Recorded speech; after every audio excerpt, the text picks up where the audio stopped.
your views matter.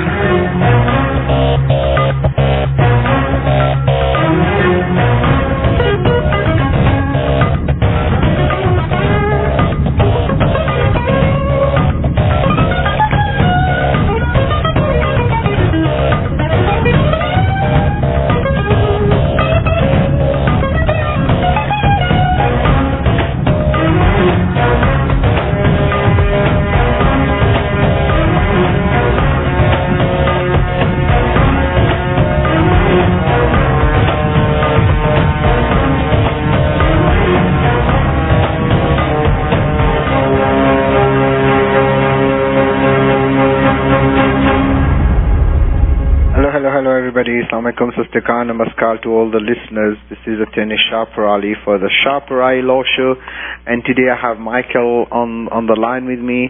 Hi Michael, I hope you're doing well, and we are going to talk, of course, about immigration, and I hope people can hear me properly, and the sound is going through properly.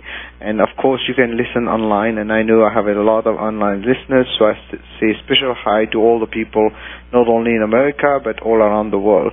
So today we're going to discuss, I'm going to have Attorney Sharif with me. In a few, we're going to discuss a little bit more about EB1, because a lot of people ask us to cover the topic again and also give some examples. That means we're going to cover all the EB1s, EB1A, B, and C, and of course national interest waivers. But before I start, again, anything I'm telling you today, we are going to be telling you today is purely educational. You should not act or refrain to act solely on the information provided. You should contact an attorney if you have any questions.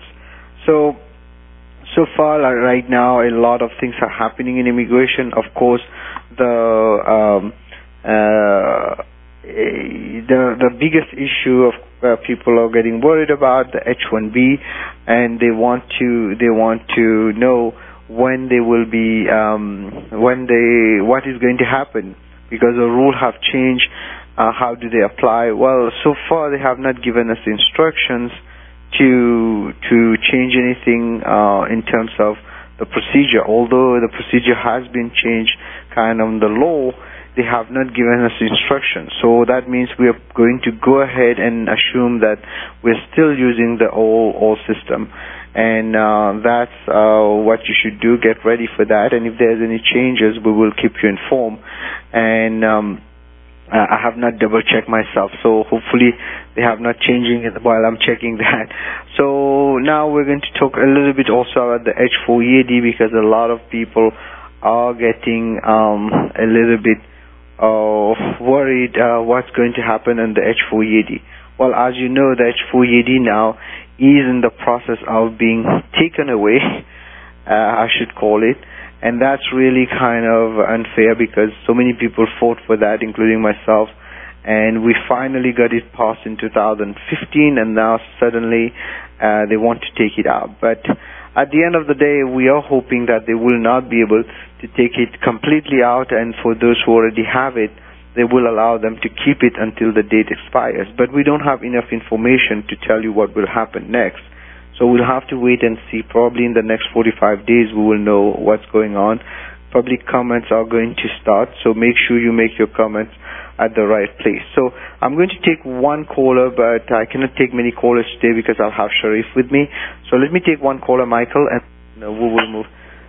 This is Shabra, you're live on air. Hi, Shah. I'm on H-1B, and I recently changed the employer. And I got a three years extension, 3 years on the I-797. But my old employer's visa stamp is still valid till end of this year. So I'm going to India next month. My question is, do I have to go for stamping, or I can come back in the old employer's visa? You can use the old stamping. You don't need to go for a new one unless the stamp has been withdrawn by the USCIS, not USCIS, but the State Department. So in your case, since and the only time they withdraw it usually if there's some kind of fraud or a DUI and things like that. If this has not happened, you can use the same and come back as long as you come before it expires. Will I get the new I-94 stamping with the 3 years extension? Yes. Usually, yes, Yeah. because the stamp on the passport roll is just to bring you to the airport, and at the airport Right. they give you the I-94. Of course, at Right. the airport now, if you have to show you have worked for 3 years, so for example, if you're working with a consulting company, I recommend carrying your end client letters, etc., etc. Okay. Right. Right. Yeah. All right. Thank you. So much. You should Thanks be very fine. much. You don't need to go for new stamping. Okay. Good Okay, luck to you. perfect. Thank you. So, you're welcome. So we got one caller. I won't be taking many callers today. So Michael, if there's one more caller I can take, otherwise we're going to talk to Sharif, and then next week we'll be taking the callers. And if you have any questions, you can call us at the office, 510-742-5887, and the website to check is attorneyonair.com, attorneyonair.com. So we were discussing a little bit about the H4, and also, as I mentioned, I think last week, the form I-539 has changed now. You have to file also the I-539A and pay an extra fee, and ultimately you have to also make sure that you don't miss on not only on the fee, you also make sure that you file it, otherwise the case will be rejected. So it is important that all of you make sure that for each dependent, and there will be a fingerprint fee, that's what they call it, the fingerprint fee. So I highly recommend that as from tomorrow, that whenever you're filing this, if it reaches there today, you're fine. Otherwise, you will have problems on all the angles. So make sure that you don't miss the I-539A, this new form, when you're filing the I-539, which is a change of status. And that applies to all your all applications. For example, if you're applying for a change of to student visa, etc., etc., I highly recommend that you make sure that you file your I-539A, because tomorrow it's going to be changing, and it's important that you are aware of that. Otherwise, they might reject the case. So now, hopefully, I don't know, Michael, were you able to get hold of Sharif? So I will go ahead until we have Sharif online. So we'll talk a little bit about what's going on and the issues that a lot of people are facing. One of the things I was interviewed on CNBC. You can see the article online. They asked the question, what's going on with H-1B? A lot of students are not coming. So where are they going? And a lot of people moving to Canada also. So it is important that you know that it is important that now people more than ever are aware that things are getting difficult. It is very, very difficult out there, and many people are actually kind of giving up and going to Canada, but they're not really giving up completely. They are basically in a situation where they feel like it's taking too long. So ultimately, they will go ahead and pretty much kind of put a situation on the table where people will have no choice than to actually kind of move to somewhere else, and Canada is a good option. I'm not a Canadian immigration lawyer. However, unfortunately, it seems like we are losing a lot of talents by this happening. So right now, it is becoming tough, and many people are also are really kind of not knowing, they don't know really what to do. But bottom line, if you get the option to move to Canada as a backup, it is good to try that. But that doesn't mean that you lose your chances here in the U.S. And while you move there, doesn't mean that you are not eligible to continue on your green card, for example, your I-140, etc., etc. So today, I wanted to different topics, but I think I have Sharif online. Sharif, are you there? Yeah, hi, Attorney Shah. How are you today? I'm doing well, Sharif. So, Sharif, we are on popular demand. we're bringing you back to talk a little bit about what's going on. Today we're going to talk a little bit about the EB1A, B, and C, all the three of them, and a little bit about national interest waivers. But I would like you to basically talk a little bit about some of the cases that we have handled and which are very successful. And before I start, I wanted to congratulate you and your team for getting an approval within 4 days, which is a record. The last record was 10 days, so now you beat it by 4 days. So congratulations on that. So tell us a little bit about the kind of cases we're getting, because we're getting a lot of EB1, and oftentimes people get confused on, I don't have a PhD and I don't have that. How come all the lawyers told me that I don't get I cannot get an EB1A, but that's not really true. Tell us a little bit about give us examples specifically how we have dealt with those situations, and also the areas that are really hard right now that we can get EB1. Go ahead. Sure. I'd love to. Shah, before I do that, if you don't mind, being in Washington, D.C., as you know, we're very in tune with the policy debates and with a lot of the administrative situations taking place, particularly with the level of interest in the immigration debate happening. There was, a report that was just released, and it mentioned that according to, and this is basically the statistics from 2018 for U.S. Citizenship and Immigration Service, USCIS, and we have seen basically there's across the country a record denial rate for employment-related immigration filings, with an increase of 37% in denials from 2016 to 2018. This includes denials for most categories of immigration: benefits, work visas, green cards, travel documents, work permits. It's clear USCIS is vetting employment-related filings. That the vetting has tightened, particularly after the Buy American, Hire American executive order, which gave the U.S. federal agencies broad discretion to adjudicate immigration benefits in the interest of U.S. citizen workers, not really, according to what the previous guidelines were. And a lot of the most popular U.S. Work visa types, as we know, H-1B, L-1, E-2, EB-1A, NIW, other, categories of EB-1 have been particularly affected by these regulations. So, and then on the other hand, the approval rate for our firm, which we know, based on what has been going on, has not been impacted. So that is just really amazing, I think, for what we've been able to do in the highly skilled employment-based categories of EB-1A, national interest waiver. So that is I'm very proud of that, obviously, and proud of you as well, and our team.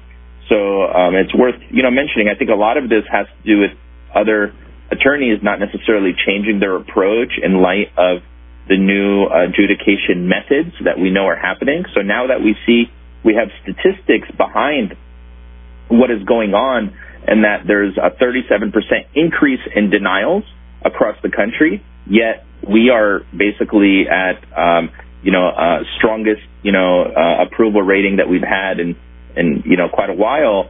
I think it's just a credit to the approach and understanding that there is a different methodology being used by the adjudicating officers, and that the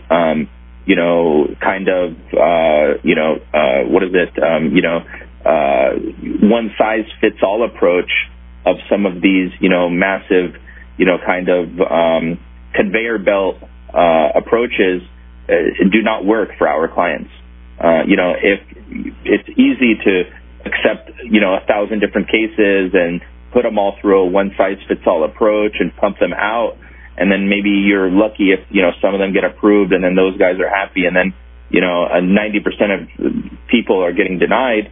That is not the way we do business at Shah Pirali Law Group. What we do is when we take a case, we have to do very deep thought, deep analysis into the client's portfolio, into their profile.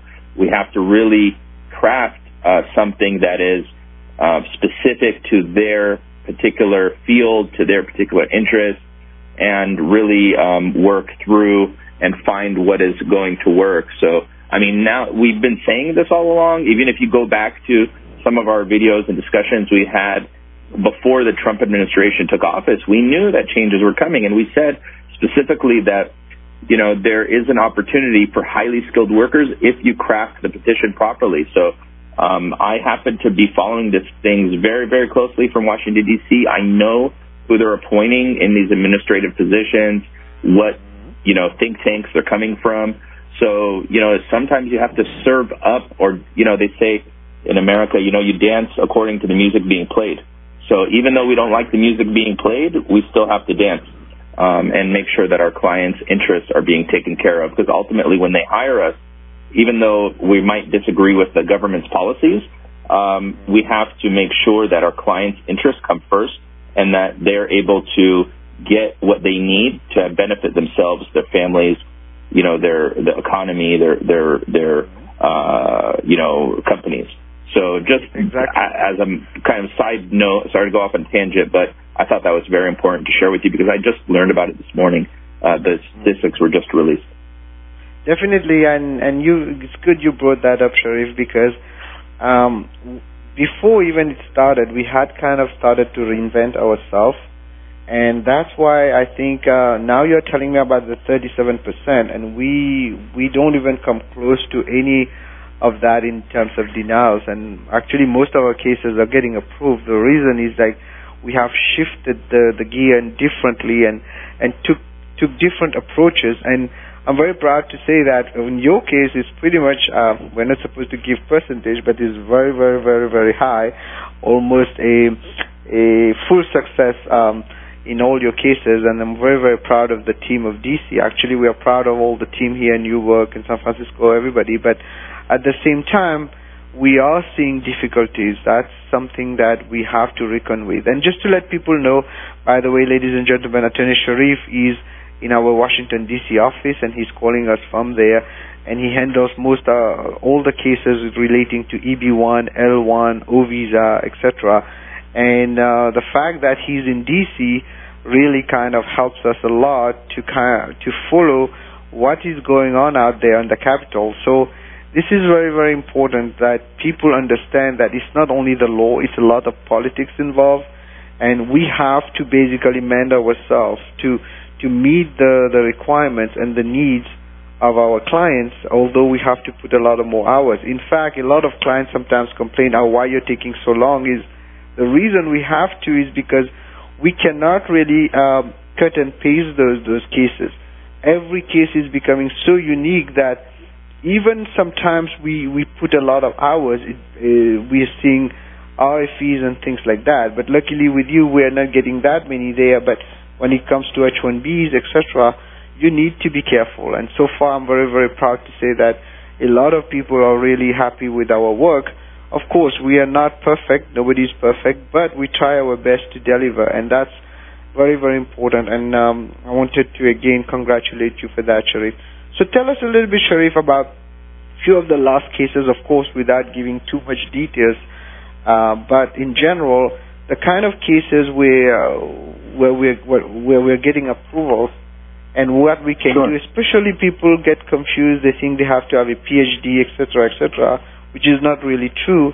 And also some people say, I don't have any publications. Please cover those a little bit with examples so that they understand what is an EB1A, for example.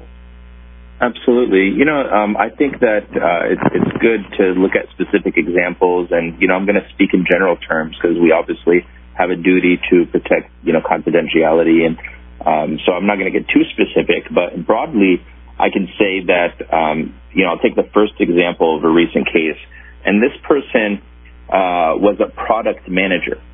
So you see a lot of project manager related cases. You know, for example, I was on this project or that project in the IT world. However, I've found that product managers, that is, people who are tasked with bringing a product from, you know, research into development and then, you know, looking at deployment and utility, are really, really well positioned to meet the EB1A criteria.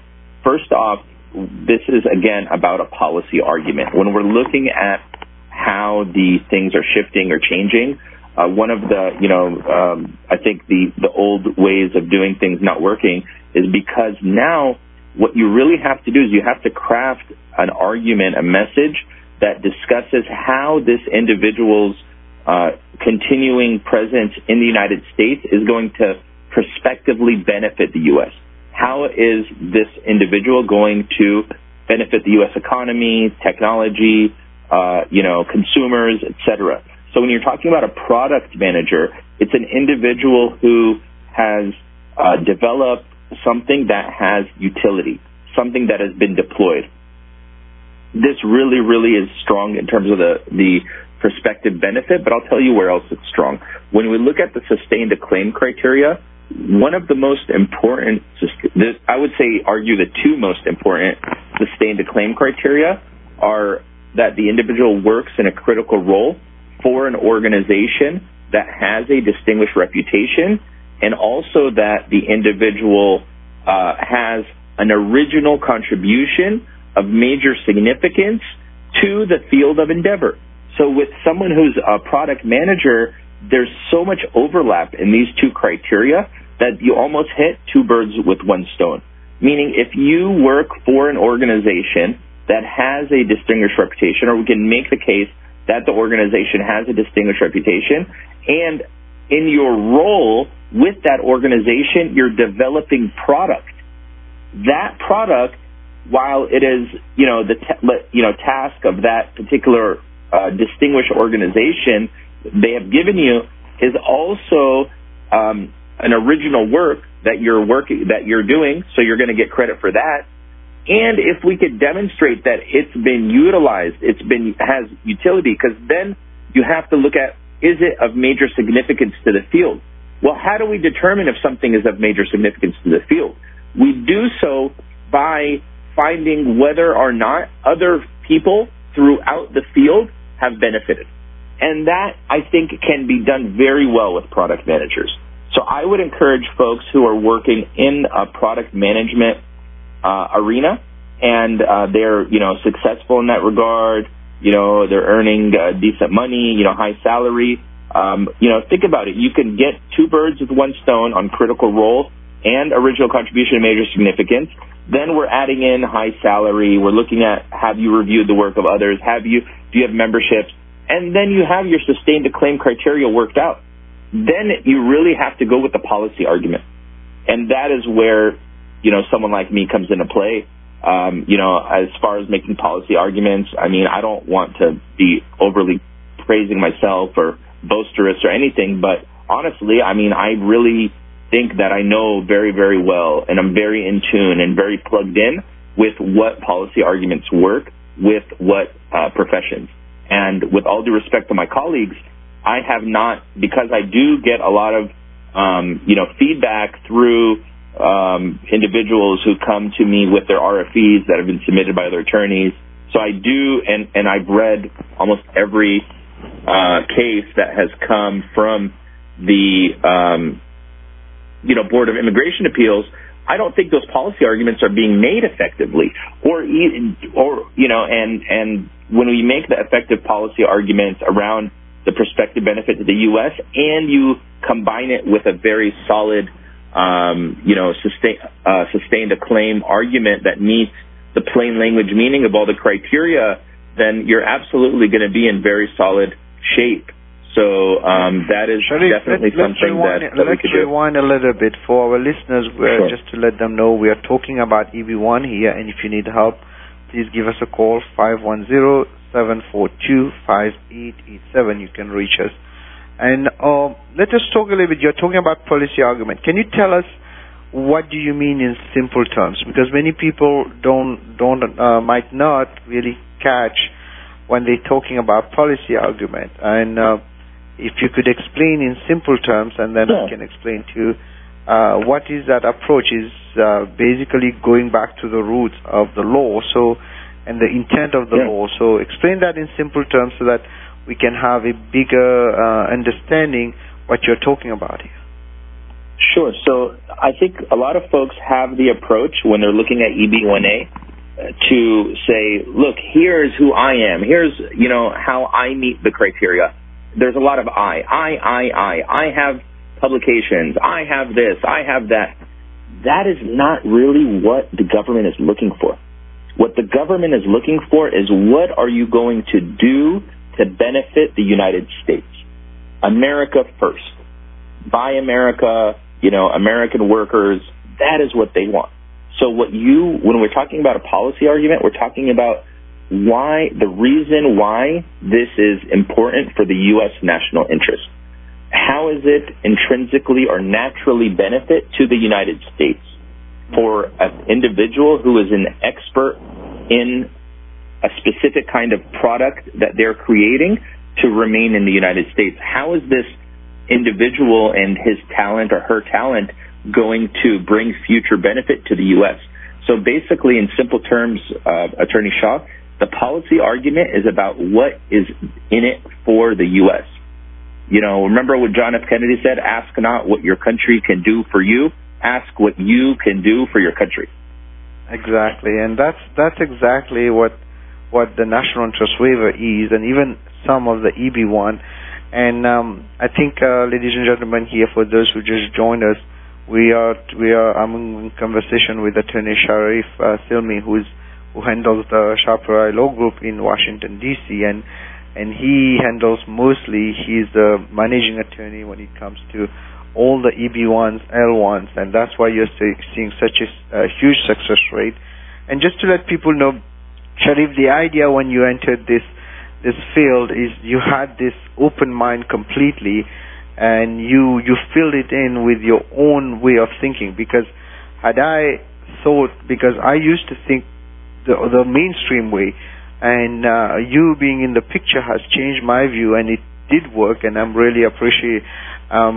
appreciate that a lot. And that's what we are talking about here, ladies and gentlemen. We're talking about the difference between looking at things from the perspective of of the United States, not from the perspective of your achievement, but from what the United States need. You might be a very, very capable person, very, very very intelligent, a genius maybe, but if the U.S. doesn't need it, the case will fail. But there is also something that people should know about. If you're a genius, you're someone important, definitely U.S. will need you, because that's what the United States is about. It's about taking all those talents all over the world and bringing them on a field here and giving them an opportunity, and that's how America progressed for years. And this is totally exactly related to what America is about. It's always been, of course, America has a lot of issues in itself, but when it comes to the success, the Silicon Valley success and many places success is because those talents have been taken and brought here. And many times people don't realize, if you look at those big, huge hotshots, many of them are immigrants. They came from abroad, and many inventions. And we can talk about things since in the past. Einstein, and I forgot the name of this other guy who was actually a Nazi, and he ended up in the U.S. and took America to the moon. So people have to realize that this is what we are talking about here. It's about giving that platform the U.S. is giving you, and you bring something on the table and the U.S. like it, you probably will get a national interest waiver. That's my way of seeing things, and I think you agree with that.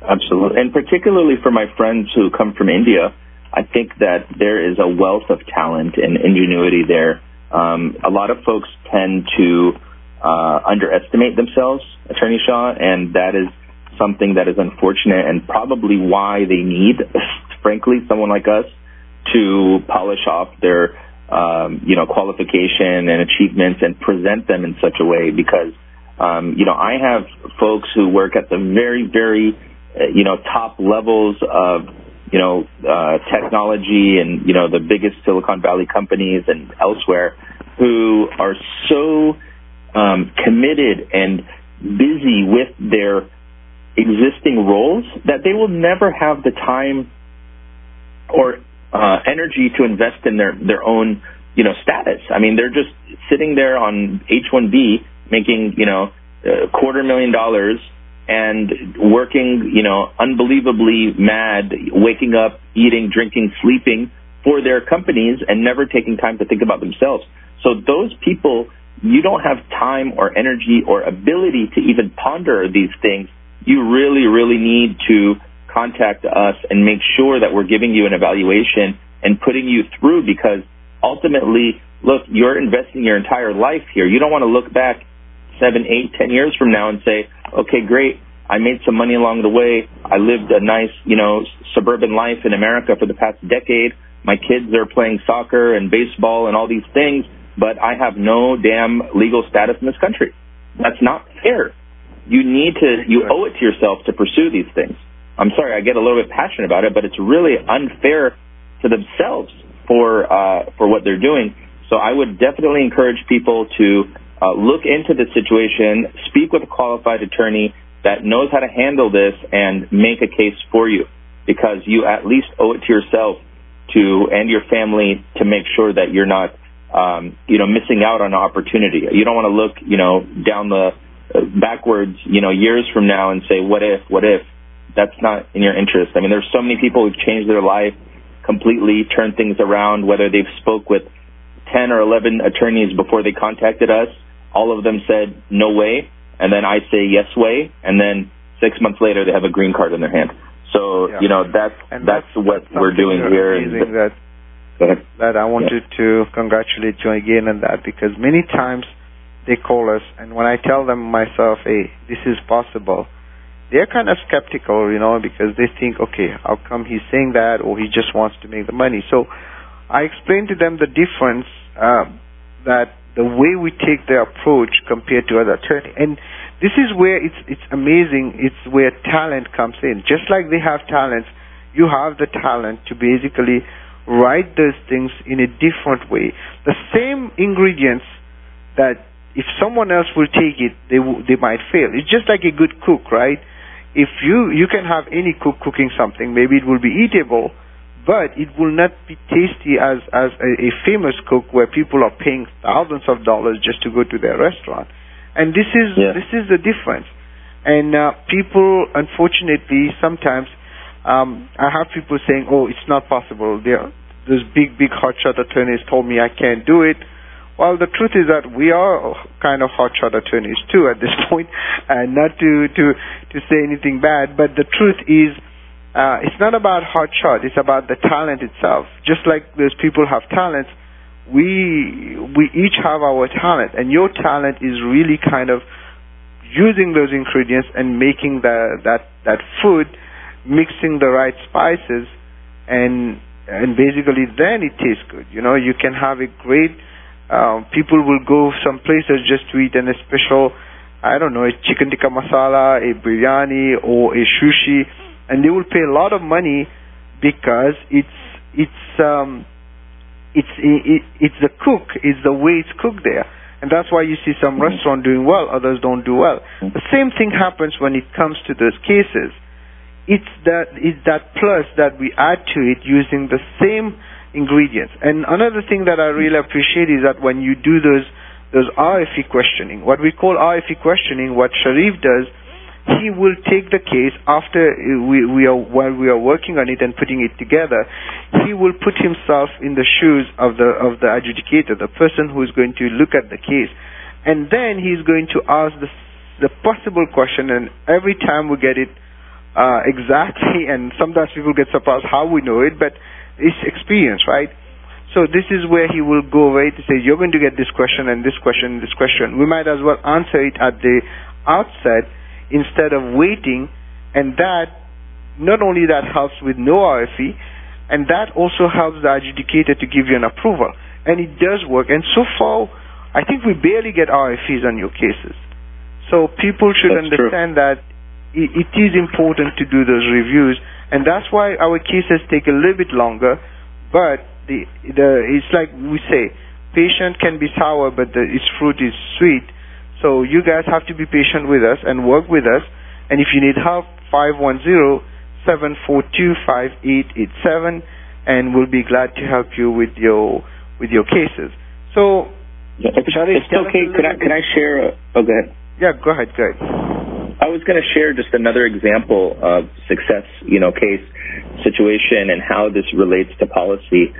For example, if you look at the broad field of oil and gas, we've had so many cases in oil and gas, and we look at like someone who comes and he says, okay, I'm a petroleum engineer or mechanical or some kind of engineer working in the oil and gas field.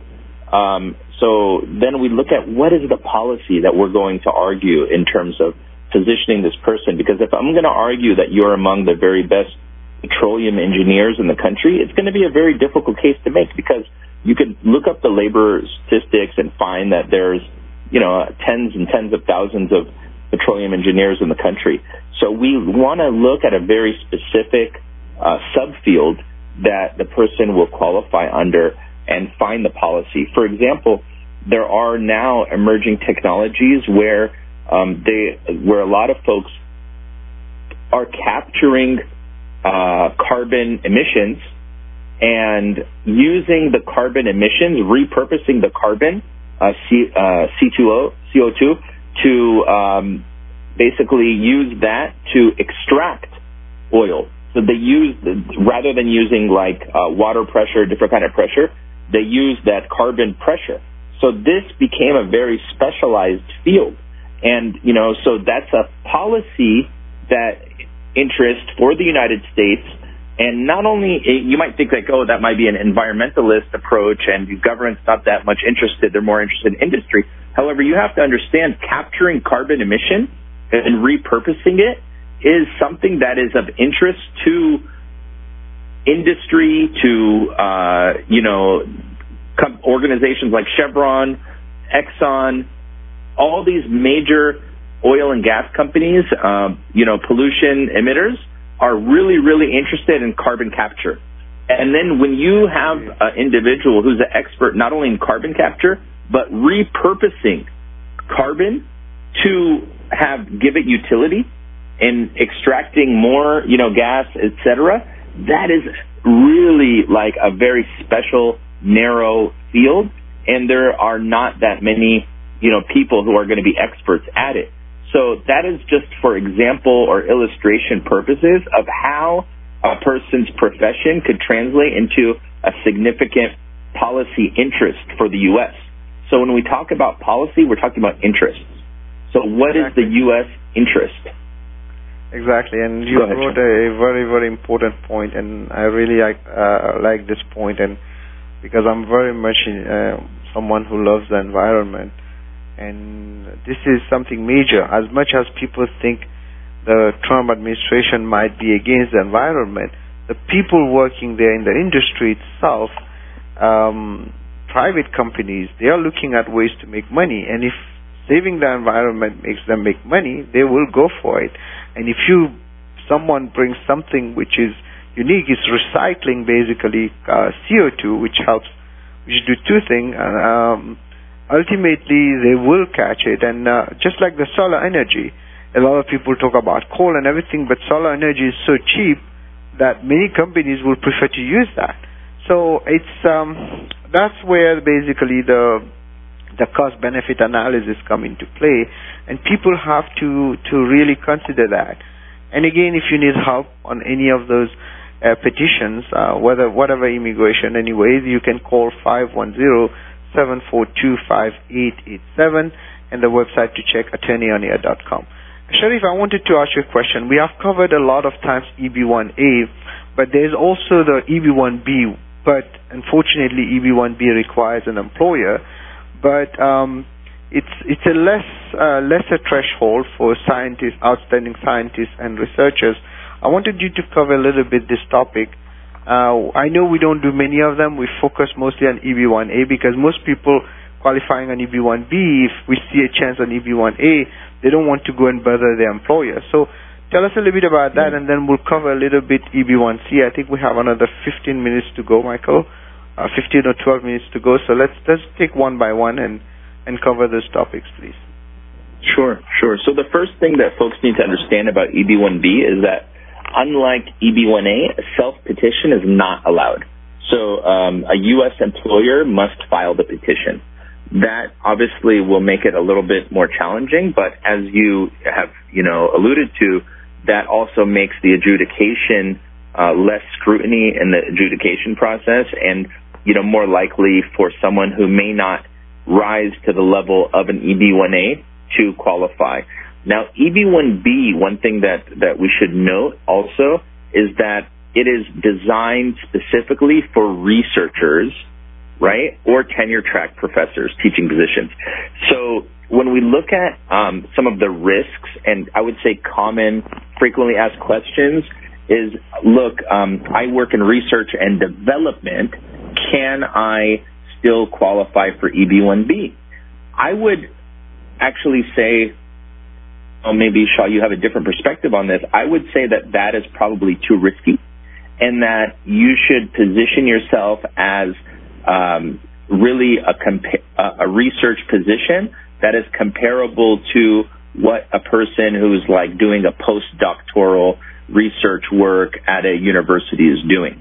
That way you have less chance of RFE, less chance of, them finding a reason to deny your case. Whenever I look at cases, one thing I always imagine in my head, and I think this really helps, is I always imagine the meanest, most strict, ugliest, adjudicating officer that just wants to deny you. So I want to always craft a petition that will pass that adjudicating officer. Because if I could pass the meanest, strictest, most, tough adjudicating officer, then I can pass anyone. So whenever I want to craft the EB-1B, the main thing I want to look for is I want to make sure that the development side is not part of the petition. That this individual, if they're working, their prospective work must be comparable research. So it should not be such that they are working, in terms of, like, for example, folks say, I have patents and this and that, and I've developed products. Can I do EB-1B? I always would try to push them to EB-1A. But again, your perspective is, we've discussed this before. So there have been cases that we've done where someone who is in R&D has been approved for EB-1B, but it does pose a risk. So if you want to chime in on that, you can. Otherwise, I could kind of go into some of the other factors regarding EB-1B. Yeah, exactly. So I wanted to just definitely EB-1A is a lot better, because one of the things that people have to realize is that it makes you independent, right? Many times you are at the mercy of your employer if you're doing an EB-1B. But if it is an EB-1A, you are pretty much, you can fly like a bird.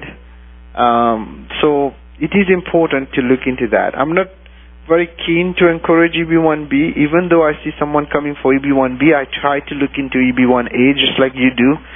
And the reason for that is that we want, because they contact us, it's not the company, and we want the people to be free so that they can move from job to jobs, and ultimately they are not really have to worry, hey, do I have to do an AC-21, do I have to do this, do that? No, you don't, because you already got it here. So it is important, Sharif. We have another 10 minutes to go, Sharif, so quickly cover EB-1B, and then I want to go back to a little bit to EB-1A, because that's really the bread and butter and for us. And plus, not only the bread and butter in terms of money, but it's really what we like to do. So I want you to cover more on EB-1A and give us some samples. Sure. You just gave us a very good and interesting example of the CO2. I want you to tell us a little bit about the interesting cases you got. I know we have talked about it, but lately we got. Okay, I have actually a really good segue. So I have an individual, cases that we've come across in the medical device field, and this is why I'm talking about EB-1B in light of understanding that it's research, not research and development. Because whenever you find people that have been working in medical device field, it's very research intense. I mean, they will do research, testing, all kinds of things for a long period of time, but it will always culminate in changes to device and equipment. So if the same individual that is doing the background research then is proceeding to do the device modifications or development, then that is an EB1A case. That's not an EB1B case. Because EB1B is very, very, and remember right now, one thing that has changed since April of 2017 is that the government is using what's called the plain language meaning of the statute approach. So you might have been able to get away with that in the past, but since April 2017, you need to submit your case according to the plain language meaning of the statute. So if the statute, like it does in EB1B, specifically states that it must be comparable to an academic research position, then you better believe that we're going to make sure before we submit it that it's going to be, it's going to have to meet that standard. So I'm not going to jeopardize my very high, nearly perfect approval rating because someone is insisting that, it'll be fine. My friend got their EB1B approved years ago, and I know I'll get mine approved. I don't really follow that kind of logic. My logic is always that you need to meet the plain language meaning of the statute and demonstrate to the adjudicating officer that there's no option but to approve the petition. That is the way I work. So going back to EB1A and how this, medical device researchers and developers work, because I've had many people contact me regarding EB1B who work in that field, and they say, look, my employer is willing to sponsor me, everything. However, I find that they end up having, product development or, involved in their role. And whenever that happens, then, it's clearly a very strong EB1A case because you kind of go back to that product manager situation with a medical device research and development individual. They're going to be, testing, they're going to be developing, they're going to possibly have patents, publications, things of that nature. So, and definitely they're working, think about the policy argument with medical devices and how, technology and automation is impacting the medical device and testing, and the connection between the Silicon Valley and medical device. I think what's happening, Shah, is that many, you have the IoT, right, Internet of Things happening right now. Mm. So really, it's almost like folks are becoming, sort of multifaceted in their talents and applying the technology, software development skills to many different facets of industry. So, this is where a person who is a software architect or engineer can actually, present themselves as making an impact in the field of, medical device or in the field of, healthcare or in the field of, another area where, whether it's environment or different areas that touch on policy interests of the United States. So, I think that with the Internet of Things, with 5G, with the, rapid technological advances taking place, people who come out of this technology background use those skills in multifaceted approaches. Those are individuals that can, seriously qualify either as, EB1A national interest waiver, or if they're in a strictly research position, then clearly under EB1B. Yeah, exactly. This is where technology meets basically the law, and not where, but many places it does. But right now, it's important if you're hiring an attorney, you have to be able to be up to speed. And many times, sometimes even I am pretty much sure up to speed as we have to go and learn again what are the new technology. For example, AI is becoming big. So I think there will be potential there, and also cybersecurity is huge. Hearing all those new viruses or malware that is getting on the system, there will be people security is enormous. Yeah, exactly. So these are the positions, and Another thing, Sharif, we have only like 4 minutes to go, so I wanted to wrap up. But one important thing, I get this question all the time. I don't have a PhD. How do I get it? You need a PhD to get an EB1A. That's not true, right? So explain to us, because most of our clients don't even have one. No, most of our clients don't, actually. And I've read the law over and over and over again, and for some reason, those 3 letters are not in the statute. I never see in the statute the 3 letters PhD. They don't exist. If you have a PhD, beautiful. I love you. Call me. Let's talk. But if you don't, I still love you, and I think we can make it work. Because when you look at the statutory criteria, what they're really looking for is, has that person made an impact? Does the individual, are they in a position to prospectively benefit the United States? Are they recognized within the area of endeavor? Those are the questions we're asking. Whether you have a PhD, frankly, I've done many, many cases with people that only have undergraduate degrees. They don't even have a master's degree. So I actually don't think education is a big factor in EB1A. So I know that's a controversial position, but I think that I have the data and track record to prove my position. And that's another thing that many people don't understand. They keep thinking that it is limited to the education. And, I'm waiting to get that case. Actually, I had one case very close to that, someone who barely had a high school, but the kind of stuff he pretty much came up with, he would have qualified for EB1A, but unfortunately he didn't want to move forward. But I want to see one of those cases where the person doesn't even have a bachelor's degree get an EB1, because it is possible. There are so many successful people and very intelligent people that barely have high school degrees. So it's not, your education is important, but it's not essential. What is essential is how you are outstanding. And outstanding can be subjective. Go ahead. I apologize. One indication, I know we only have a couple minutes.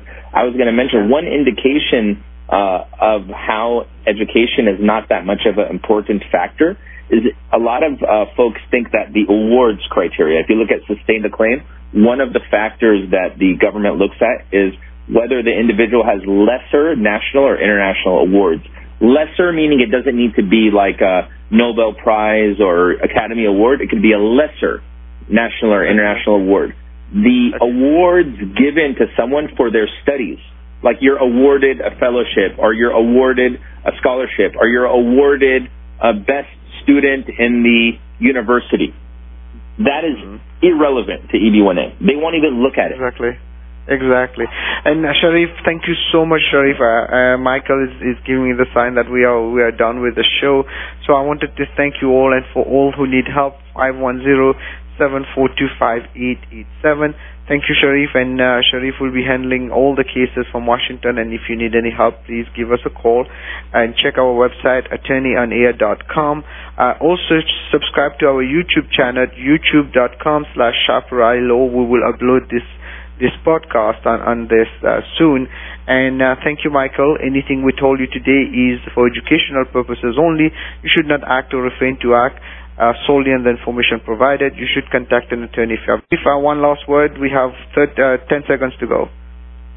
Well, just thank you again. It's been a wonderful journey. I hope to continue that journey and make sure that we're helping as many people as possible, as long as in special just prayers and love for all of the people that are out there that have given me so much wonderful feedback and support.